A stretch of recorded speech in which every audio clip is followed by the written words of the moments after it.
ये हमारे SSC MTS math का सिलेबस है। ये मैथ का सिलेबस है एसएससी एमटीएस में। क्या क्या पूछा जाएगा, टोटल कुल मिला के 20 चैप्टर्स हैं आपके मैथ्स में, है ना। बहुत आसानी से 3-3.5 महीने में खत्म होगा, प्रैक्टिस कर करके खत्म होगा, प्यार से खत्म होगा बिल्कुल, है ना। कोई प्रॉब्लम नहीं होने वाली इसमें। ये 20 चैप्टर कौन कौन से हैं, एलसीएम एचसीएफ मतलब लाशा और माशा है, डेसिमल और फ्रैक्शंस मतलब आपके भिन्न और दशमलव और भिन्न है, रिलेशनशिप बिटवीन नंबर्स मतलब संख्याओं के बीच में जो रिलेशंस होते हैं उनकी बात होगी यहाँ पर, फंडामेंटल अर्थमेटिक ऑपरेशंस, यहाँ पर अर्थमेटिक जो ऑपरेशंस हैं उनकी बात होती है। यहाँ पर बॉर्डमॉस के रूल की बात होगी, मतलब सिंप्लीफिकेशन आप कह सकते हो इस चैप्टर को। इस चैप्टर का नाम सिंप्लीफिकेशन भी रख सकते हो आप। परसेंटेज बड़ा प्यारा टॉपिक है इसका। रेशियो एंड प्रिपरेशन मतलब अनुपात और समानुपात। वर्क एंड टाइम मतलब कार्य और समय। डायरेक्ट एंड इनवर्स प्रोपोर्शन मतलब वो आपको क्या व्युत्क्रमानुपात और अनुपात के बीच के रिलेशन। एवरेज मतलब क्या औसत। इसका सिंपल इंटरेस्ट मतलब एसआई। कंपाउंड इंटरेस्ट यहां पर नहीं है टॉपिक, लेकिन फिर भी मैं आपको थोड़ा बहुत उसके बारे में बताऊंगा। प्रॉफिट लॉस लाभ और हानि। डिस्काउंट मतलब क्या बट्टा। Area and parameter basis of geometry figures, यहां तक क्या आपकी अर्थमेटिक चल रही थी, यहां से आपका क्या चल रहा है, यहां से आपका हो गया है एडवांस मैथ स्टार्ट, तो यहां से एडवांस मैथ आएगी। थोड़े से पार्ट हैं एडवांस मैथ के, ज्यादा है नहीं। एरिया एंड पैरामीटर बेसिक, तो यहाँ पर क्या एरिया पढ़ना पड़ेगा और पैरामीटर पढ़ना पड़ेगी। बेसिक ज्योमेट्री फिगर्स, वही सर्कल का, वही रेक्टेंगल का, वही स्क्वायर का, वही आपका क्या जो ट्रायंगल का, यही सब पढ़ना होगा। यहाँ पर आपको नॉर्मल जो बेसिक फिगर्स होते हैं उनका। साथ में क्या पढ़ना है आपको, डिस्टेंस, टाइम एंड डिस्टेंस पढ़ना है यहाँ पर। लाइन एंड एंगल्स, वो जो लाइन्स हैं और उनके एंगल्स, किसके एंगल को क्या बोलते हैं, वो सारी चीजें। इंटरप्रिटेशन ऑफ सिंपल्स, ये भी यहाँ पे पढ़ना है। ग्राफ एंड डाटा, ये बहुत इंपॉर्टेंट है क्योंकि इसका जब क्वेश्चन आता है तो या तो 3 नंबर का आता है, 5 नंबर का आता है ना। ग्राफ एंड डाटा से तो बहुत इंपॉर्टेंट होता है। स्क्वायर एंड स्क्वायर रूट है ना। आपका टॉपिक क्या है, स्क्वायर एंड स्क्वायर रूट, वर्ग और वर्गमूल भी आपके यहाँ टॉपिक पे। और लास्ट टॉपिक जो है हमारा वो इंटीजर्स एंड होल नंबर है। इंटीजर्स एंड होल नंबर है। तो टोटल ये कुल मिला के कितने टॉपिक हैं, 20 टॉपिक हैं। बड़े आसानी से 3-3.5 महीने में खत्म होते हैं। बड़े प्यार से प्रैक्टिस कर कर खत्म करेंगे हम इनको, है ना। बिल्कुल भी टेंशन नहीं लेना है, बहुत प्यार से पढ़ने वाले हैं, ठीक है। आज तो कंटेंट ज़्यादा है इसलिए थोड़ा तेज भी चल रहे हैं। अब अगर मान लिया मैं आपको थोड़ा सा इंट्रोडक्शन देता हूँ किसी भी एक चैप्टर के बारे में। मान लो अगर मैं स्टार्टिंग से इसको स्टार्ट कर लूँ तो यहाँ पर एक चैप्टर लिखा हुआ है क्या, एलसीएम एंड एचसीएफ। तो अगर आज आपको मैं बेसिक बातें कुछ एलसीएम और एचसीएफ के बारे में बताना चाहूँ तो जरा आप एक बार समझो क्या मैं समझाना चाह रहा हूँ आपको एलसीएम में और क्या एचसीएफ में।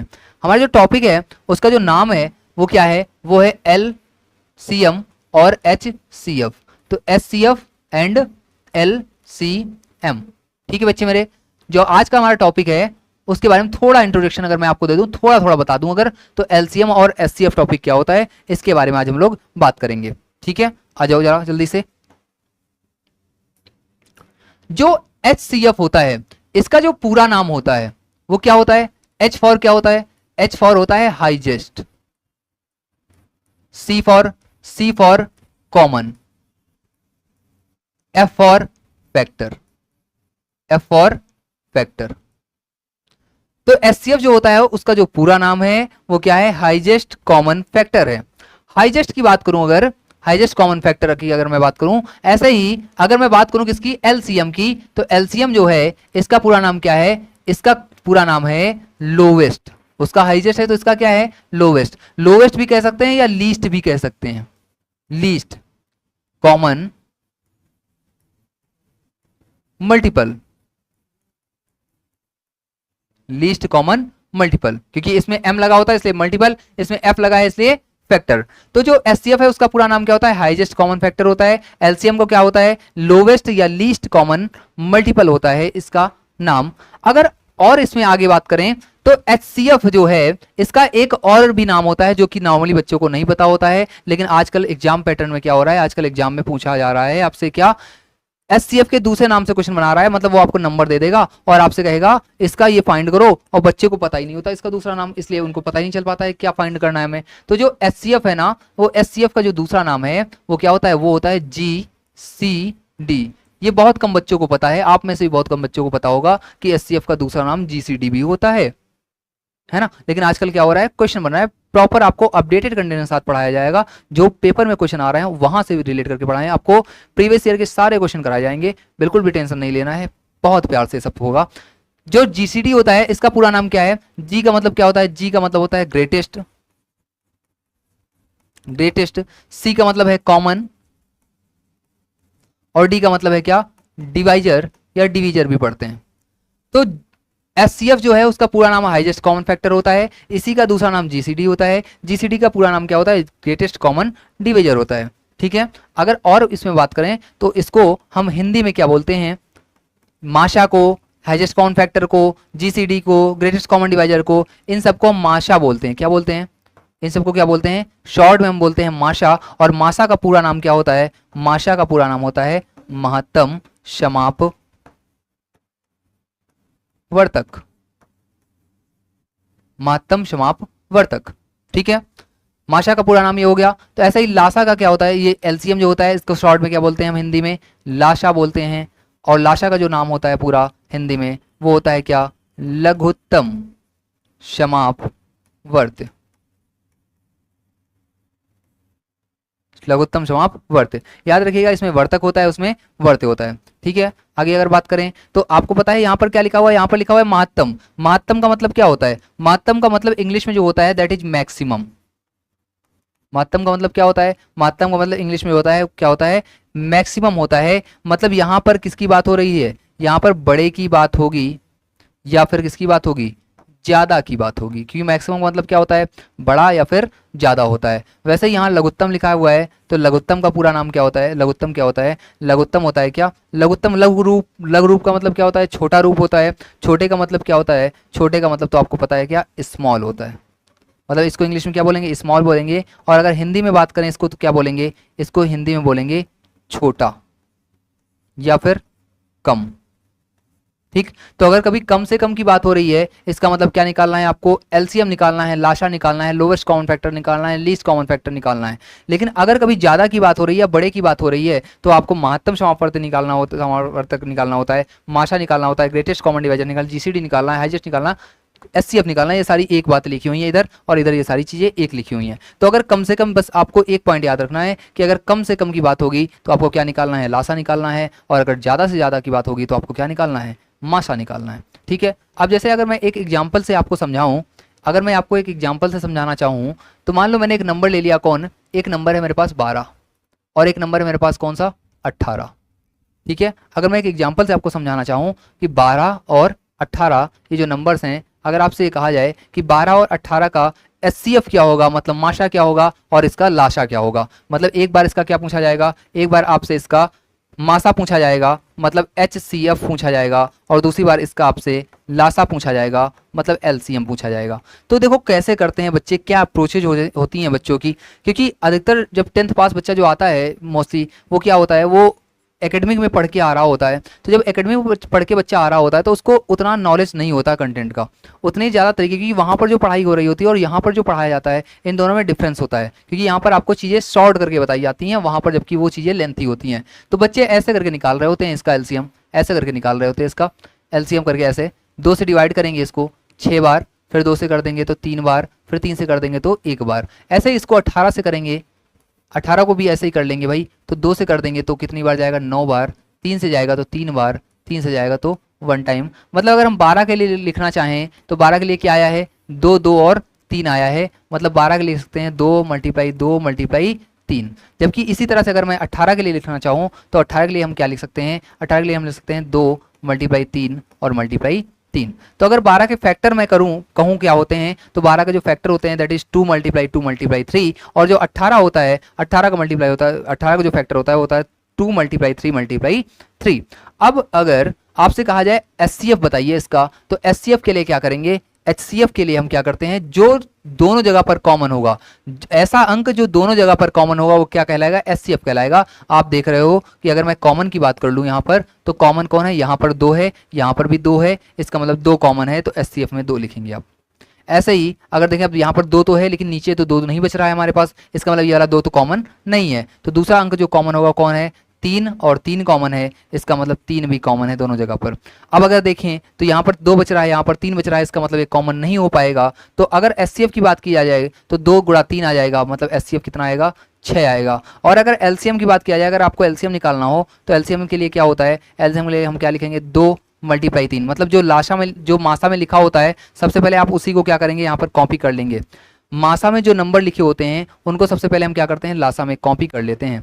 तो हमने क्या किया, 2 × 3 यहाँ आया था, उसको हमने क्या कर दिया, लासा में कॉमन कर लिया। अब कॉमन लिखने के बाद, अब जो ये कॉमन था उसको लिखने के बाद जो नंबर्स यहाँ पर रह गए हैं, जो नंबर यहाँ पर बच गए हैं, उन सब नंबर्स को यहाँ पर क्या कर लो, ऐड कर लो। तो यहाँ पर कौन नंबर बचा था, यहाँ पर एक बचा था 2, तो हमने यहाँ पर लिख दिया क्या, 2।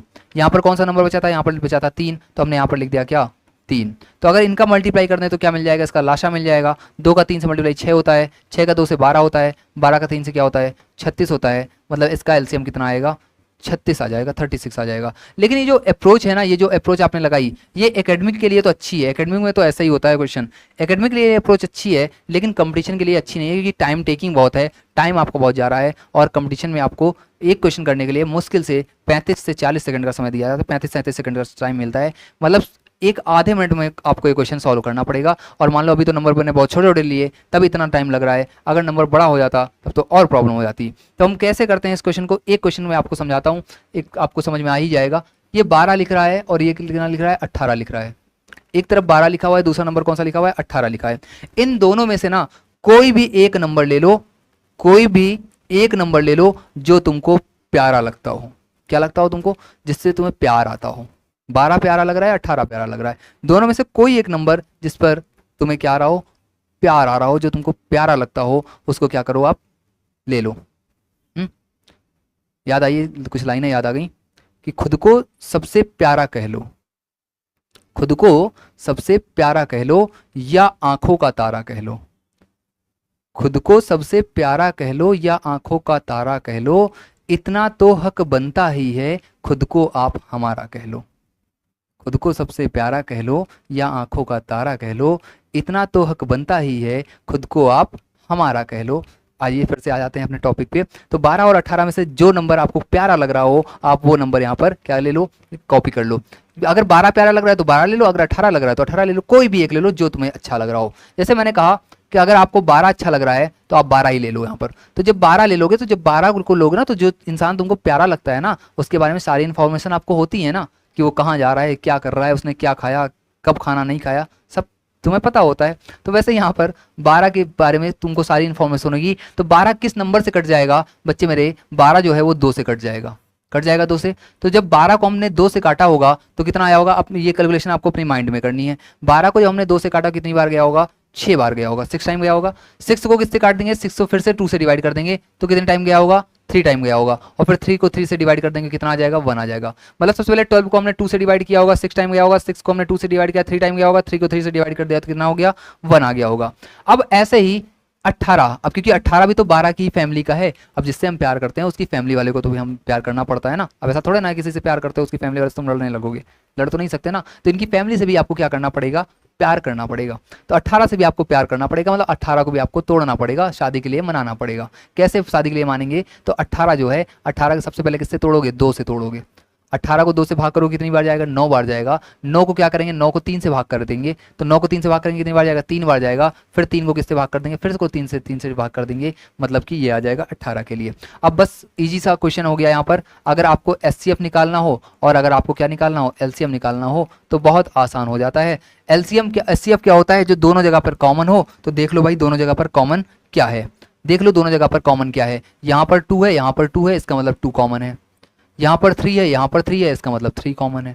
तो 2 × 3 मतलब 6 क्या हो जाएगा, आपका एलसीएम हो जाएगा, एचसीएफ हो जाएगा, क्योंकि इसके अलावा कोई नंबर यहाँ पर कॉमन नहीं है। तो जो एचसीएफ आया होता है सबसे पहले तो आप उसको लिख लो। 6 आया था, चाहे तो 2 × 3 लिख लो, चाहे तो 6 लिख लो, बात तो एक ही हो गई।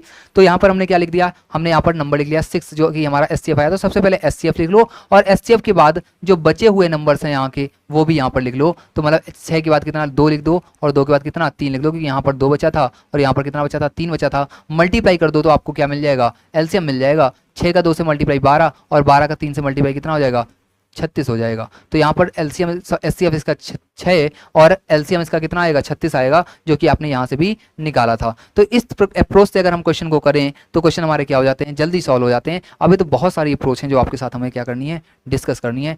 ये तो सिर्फ झांकी है अभी, है ना, ये तो सिर्फ क्या है, अभी झांकी है। अभी तो बहुत कुछ ऐसा बाकी है, अभी तो बहुत कुछ देखना बाकी है। ये तो सिर्फ झांकी है, अभी तो बहुत कुछ देखना बाकी है, ठीक है ना। चलो तो फिर अब इसके आगे हम लोग कंटिन्यू करेंगे नेक्स्ट क्लासेस में, अपनी अपनी क्लासेस में आके हम आपको इस टॉपिक को क्या करेंगे, प्रॉपर तरीके से पूरा एक बार फिर से समझाएंगे। अभी तो थोड़ा टाइम हमारे पास कम है ना, टाइम क्या है हमारे पास कम है थोड़ा, इस वजह से फिर भी मैंने प्रॉपर चीज़ तरीके से चीज़ें आपको बताई, कैसे सिलेबस है आपका, किस तरह से उसको मैंने डिवाइड कर रखा है, पेपर कैसा होता है आपका, किस टाइप से पेपर आएगा, और आपको प्रीवियस ईयर के भी क्वेश्चन यहाँ पर आपको सारे कराए जाएंगे। ठीक है, तो टेंशन नहीं लेनी है। जैसे ही हम एक टॉपिक खत्म करेंगे, जैसे ही मान लिया मेरा एचसीएफ एलसीएम टॉपिक खत्म होगा, उसके जस्ट बाद जितने भी प्रीवियस ईयर हैं एमटीएस के, जितने भी क्वेश्चन आए हुए हैं एलसीएम एचसीएफ के आपके प्रीवियस ईयर में एमटीएस में, वो सारे के सारे क्वेश्चन एक जगह पे कलेक्ट करके एक सीट बना के वो प्रॉपर आपके साथ क्या होगा, हमारा डिस्कशन होगा उन सीट्स पे। ठीक है, तो इसी के साथ फिर हम रखते हैं आज की क्लास को यहाँ तक। मिलेंगे हम आपसे नेक्स्ट क्लास में। आप लोग ज़्यादा से ज़्यादा क्या करो, आप लोग ज़्यादा से ज़्यादा बैच परचेज करो। 4 महीने में यकीन दिला रहा हूँ मैं आपको, नौकरी आपके हाथ में होगी। 4 महीने में यकीन के साथ आपसे बोल सकता हूँ, लिख के दे दूँ स्टाम्प पेपर में, नौकरी आपके हाथ में होगी अगर आपने अपने एंड पे मेहनत कर ली बहुत अच्छी तरीके से। आप अपने एंड पे मेहनत करो, मैं आपके साथ लगा पड़ा रहूँगा, जैसे कहोगे वैसे कराऊंगा, जिस तरह से करोगे। एक तरीके से नहीं समझ आ रहा, 2 तरीके से नहीं समझ आ रहा, 3 तरीके से नहीं समझ आ रहा, बहुत सारे तरीके हैं मेरे पास आपके लिए। बस क्या करो, आप ज़्यादा से ज़्यादा बस खुद सेल्फ मेहनत करते रहो और डाउट्स अपने आप क्लियर करते रहो। डाउट्स के लिए और ऐसा नहीं है यहाँ पर कि अगर आप ऑनलाइन जुड़ोगे तो आपके डाउट्स नहीं क्लियर होंगे, आपके डाउट्स प्रॉपर 100% क्लियर करवाऊंगा मैं। फिर वो चाहे मेरा अपना सोशल मीडिया हैंडल्स हो, फिर वो चाहे इंस्टीट्यूट का हैंडल हो, या फिर वो आपका ऐप है वहाँ पर नंबर दे रखा है, किसी भी तरीके से जिस भी तरीके से आप डाउट पूछना चाहोगे, टेलीग्राम के माध्यम से, वहाँ पर भी है ना, जितने भी तरीके से आप डाउट अपने क्लियर करना चाहो सारे डाउट क्लियर होंगे। एक छोटा छोटा डाउट मैं आपका क्लियर करूँगा। ठीक है, चलो फिर ज़्यादा से ज़्यादा आप लोग क्या करो, बैच परचेज करो। 4 महीने में यकीन के साथ कह सकता हूँ नौकरी तुम्हारे हाथ में होगी अगर तुम मेहनत कर लो बेहतर तरीके से। तो बिल्कुल भी इस गोल्डन अपॉर्चुनिटी को, मैं तो ये भी नहीं कहूँगा ये गोल्डन अपॉर्चुनिटी है, मैं ये कहूँगा ये डायमंड अपॉर्चुनिटी है। मतलब ये हीरा है आपके लिए, टाइम ये जो निकल रहा है ये हीरा वाला है, बिल्कुल डायमंड अपॉर्चुनिटी है आपके पास कि आप बैच को परचेज करो और बैच परचेज करने के बाद लग जाओ अपनी तैयारी में। बिल्कुल प्रॉपर तरीके से हम आपके साथ जुड़े रहेंगे, बिल्कुल प्रॉपर तरीके से हर चीज़ है। सबसे बड़ी चीज़ होती है प्रीवियस ईयर पेपर्स, जो कि टीचर्स नॉर्मली नहीं करवाते हैं बैचेज में, लेकिन मैं आपको यकीन दिलाता हूँ मैं करवाऊंगा आपके साथ, प्रीवियस ईयर पेपर भी सॉल्व करूँगा आपके। इन्हीं 4 महीने में मैं आपको बिल्कुल प्रॉपर तरीके से सेट कर दूंगा कैसे तुमको पेपर देना है।